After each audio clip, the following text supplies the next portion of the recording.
Republika Çeke është e përgatitur për të bllokuar dhënien e statusit kandidat Shqipërisë për shkak të mosmarrëveshjeve ende të pazgjedhura mes qeverisë dhe kompanisë ÇEZ. Lajmi është bërë i ditur nga Agjencia Publike e Lajmeve Çeke CTK nga burime të nivelit të lartë të Bashkimit Evropian. CTK shkruan se vitin e kaluar, Shqipëria i hoqi licencën kompanisë çeke ÇEZ, ndërsa firma kërkoi arbitrazh ndërkombëtar. Në fillim të qershorit, Komisioni Evropian rekomandoi që Shqipërisë t'i jepet statusi kandidat, ndërsa një vendim përfundimtar do të merret në samitin e Bashkimit Evropian në fund të qershorit. Burimet zyrtare në Prag i thanë agjencisë CTK se kritikohet fakti se bisedimet mes Shqipërisë dhe ÇEZ në Vjenë nuk kanë avancuar dhe nuk kanë sjellë asnjë rezultat konkret.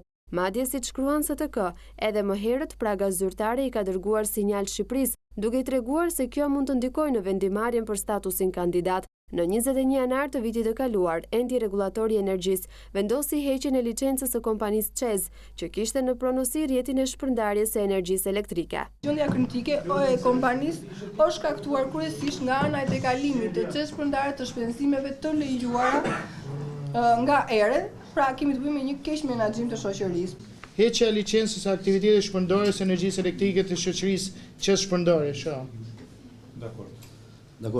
Dakord. Pro.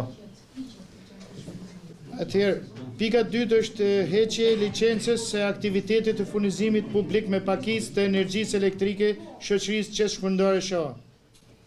Dakord.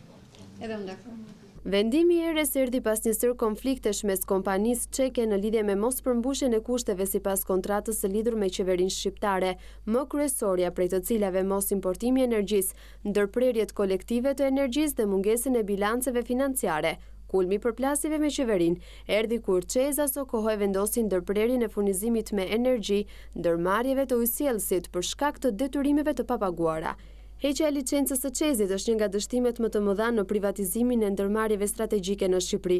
Kompania çeke nisi procedurat e arbitrazhit ndërkombëtar në bazë të traktatit të kartës së energjisë ratifikuar edhe nga Shqipëria, e cila përcakton rregulla të mbrojtëse e investimeve ndërkombëtare në industrinë energjetike. ÇEZ kërkon dëmshpërblim për investimet e kryera në Shqipëri.